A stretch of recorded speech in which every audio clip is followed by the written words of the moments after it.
When Senator J.D. Vance publicly mocked Jasmine Felicia Crockett's education, he thought he'd shut her down for good. But what happened next completely floored the entire room.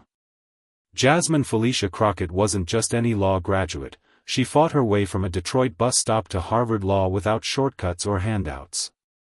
And when Vance questioned if she even belonged, her law professor stood up and delivered a response so powerful, it left everyone speechless.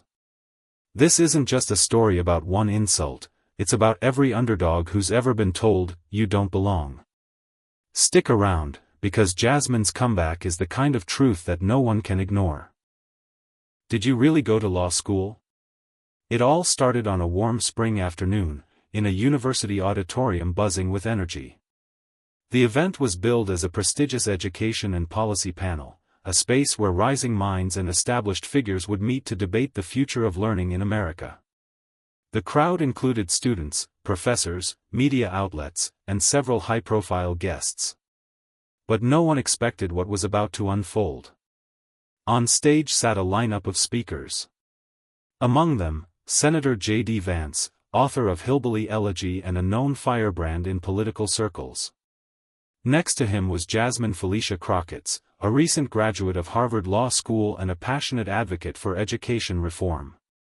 To most of the audience, Jasmine was the underdog, young, relatively unknown, and seated among political giants. But within minutes, it became clear that she had something important to say. Jasmine spoke with quiet confidence.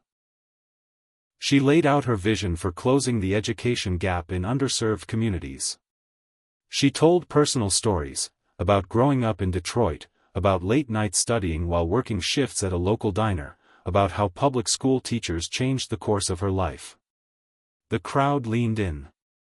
Her words were clear, heartfelt, and real. Then came the moment. J.D. Vance, who had been silent for most of her remarks, adjusted his mic, leaned back in his chair, and let out a small laugh. He looked directly at Jasmine and, with a smug tone, asked, "Did you really go to law school, or did you just read the brochures?" Gasps rippled through the audience. A few chuckled nervously, not sure if he was joking. Others looked around, confused, as if to say, did he really just say that? Jasmine froze for half a second. But just half. She didn't look shocked. She didn't flinch. Instead, she gave a small smile, the kind that says, "I've been here before." To the audience, it felt like an old movie. The moment when the hero is underestimated, mocked, written off, and then completely flips the script. The moderator looked uneasy. The room fell completely silent. You could feel the tension thick in the air, like something big was about to happen. And it was. Because what J.D. Vance didn't realize was that this wasn't just a panel discussion to Jasmine. This wasn't a performance. This was her life. Her fight. Her truth. And in trying to undermine her, he had just handed her the microphone, and the spotlight. What came next would silence the critics, electrify the room, and go viral across the country. But at that moment, with just 7 words, J.D. Vance had unknowingly set the stage for one of the most powerful responses the room had ever heard. Jasmine's journey, from bus stops to the Ivy League. Jasmine Felicia Crockett's journey to Harvard Law didn't begin in a courtroom or a college prep seminar. It began on the cracked sidewalks of Detroit, where she used to wait at the bus stop with a backpack full of second-hand books and a notebook already half-filled with scribbled dreams. She was raised by her mother, Mira, a hardworking nurse who often juggled 2 jobs just to keep the lights on. Jasmine learned resilience early. When the power got shut off, which happened more than once, she'd light a candle and study by its flickering glow. When food was scarce, she'd go to school with an empty stomach but a full mind, determined not to let hunger distract her from her goals. By the time she was 15, Jasmine was working weekends and evenings at a downtown diner. She'd memorize history facts while cleaning tables. In between taking orders, she read chapters from library textbooks she couldn't afford to buy. Her breaks weren't spent texting or relaxing, they were spent reviewing vocabulary lists and solving math problems. She wasn't just smart. She was focused, fierce, and full of purpose. At school, her teachers quickly took notice. She won regional debate competitions, outperformed older students in advanced placement courses, and earned recognition as a rising academic star. But even as her achievements stacked up, Jasmine never forgot where she came from, or how many students around her were falling through the cracks. Her determination paid off when she graduated top of her class and earned a full scholarship to the University of Michigan. For many in her neighborhood, that was already a dream beyond reach. But Jasmine didn't stop there. At Michigan, she studied political science and sociology. She became deeply involved in social justice organizations, volunteering in juvenile detention centers and working with underfunded public schools. She didn't just want to understand the system, she wanted to change it. It was one of her professors at Michigan who first suggested law school. "You don't just argue well," he told her, "you think strategically. You're the kind of mind that could shake courtrooms." Jasmine applied to several top law schools, not thinking she'd get in. When the Harvard Law School acceptance letter arrived, she and her mother cried together in their tiny kitchen. That night, her mother called every relative in India to share the news, "My daughter, she's going to Harvard." At Harvard, Jasmine didn't coast. She thrived. She joined the Civil Rights Legal Clinic, published peer-reviewed papers, and earned praise from faculty for her clarity and conviction. She brought her lived experience into every classroom, challenging traditional legal frameworks and reminding her professors that law isn't just theory, it's life. By the time she graduated, she had already interned with 2 nonprofits and advised on state-level education policy. Jasmine wasn't a name yet, but in every room she entered, people remembered her. So when J.D. Vance questioned whether she had truly gone to law school, it wasn't just a rude comment, it was a total erasure of everything she had fought for. And Jasmine? She wasn't about to let that go unchallenged. The law professor who stood up.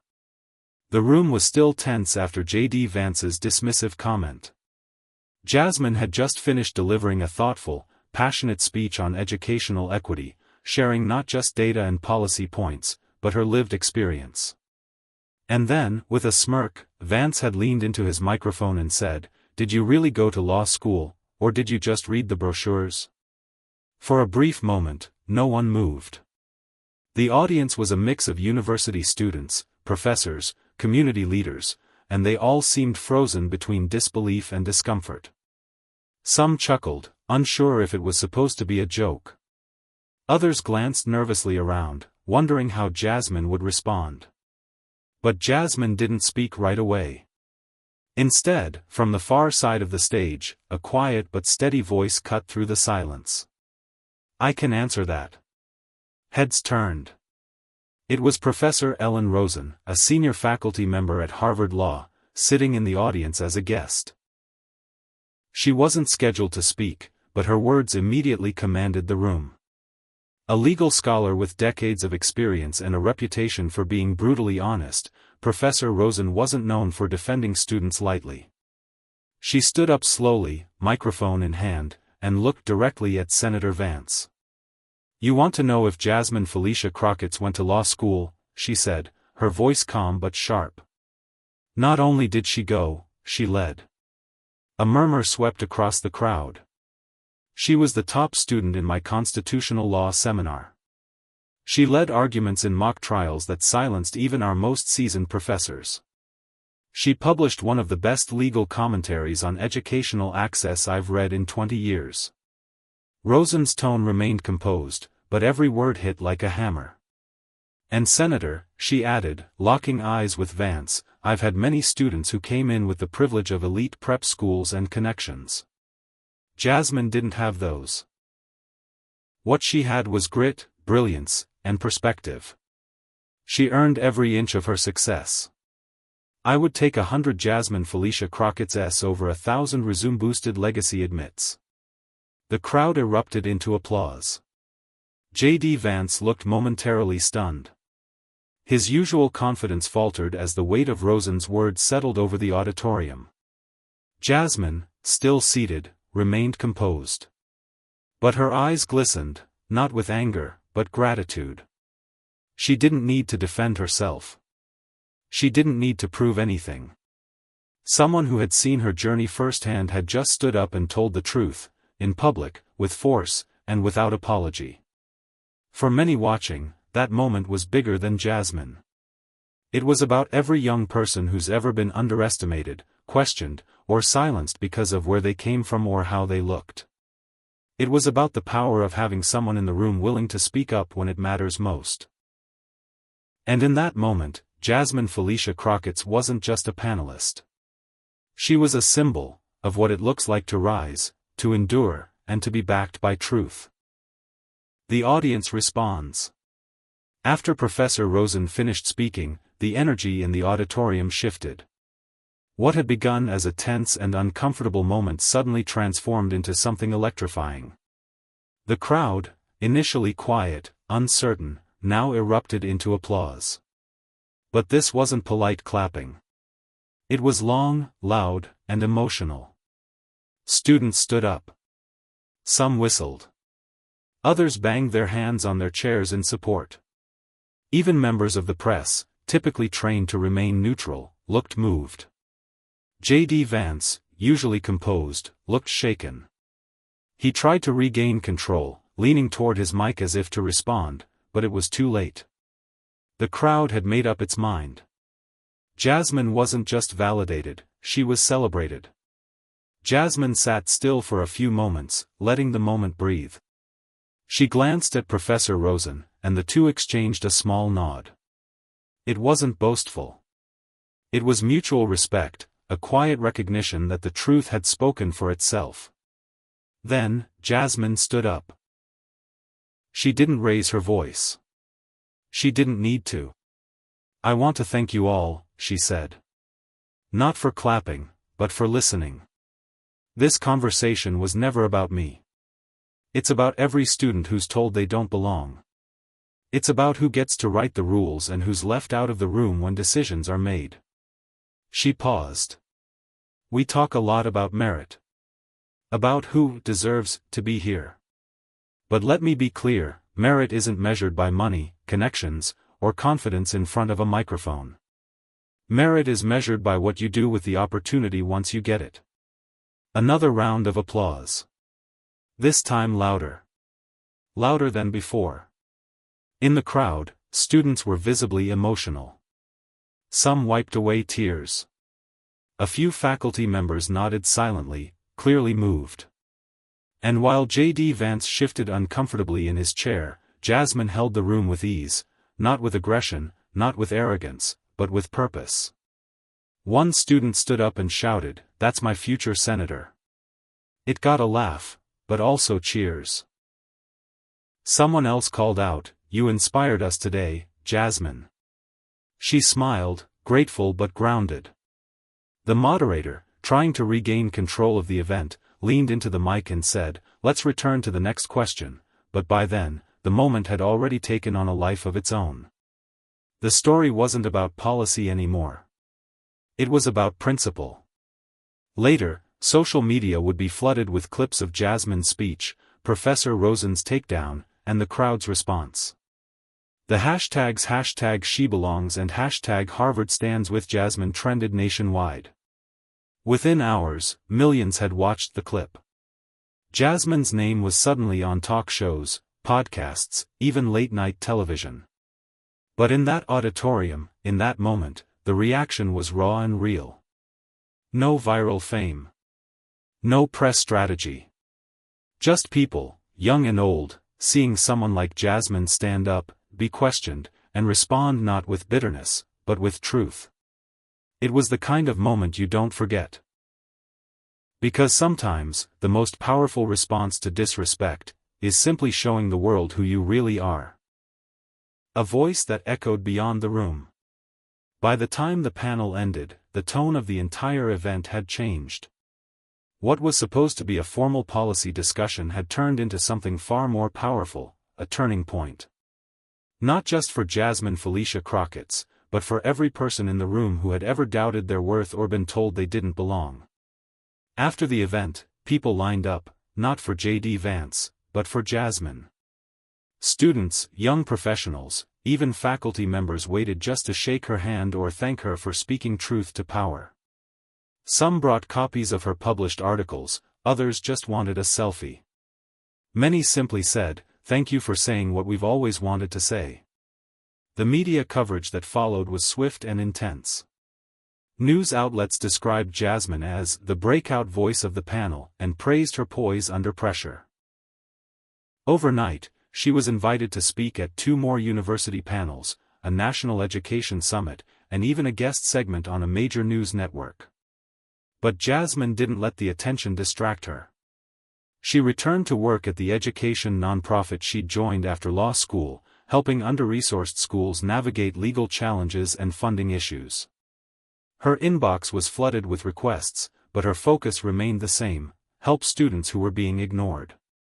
When asked in an interview how it felt to be publicly dismissed by a U.S. senator, Jasmine responded simply, "He didn't rattle me. Because his opinion isn't new. People have been questioning folks like me for years, our intelligence, our presence in elite spaces, our legitimacy. The difference now is, we're not staying quiet about it anymore." That answer made headlines, too. And as the story continued to spread, something even more remarkable happened. High school students from across the country began sending Jasmine letters. Some shared their own experiences of being doubted, stereotyped, or overlooked. Others asked for advice. Many just wrote, "Thank you for making me believe it's possible." In the months that followed, Jasmine launched a mentorship initiative connecting law students with teens from underserved communities. She raised thousands in scholarship funds, not for top scorers or polished resumes, but for those with passion, grit, and potential, just like she had. As for VANCE, he never directly addressed the moment again. And maybe he didn't need to. The silence said enough. Because while he left that stage with a comment that didn't land, Jasmine left with a voice that echoed far beyond that auditorium. What started as an attempt to belittle her ended up amplifying her. Not because she fought back with fire, but because she held her ground with grace, truth, and something no one could question: authentic power. And in doing so, she reminded the world of a lesson it desperately needed to hear. The people who belong in the room are already in it.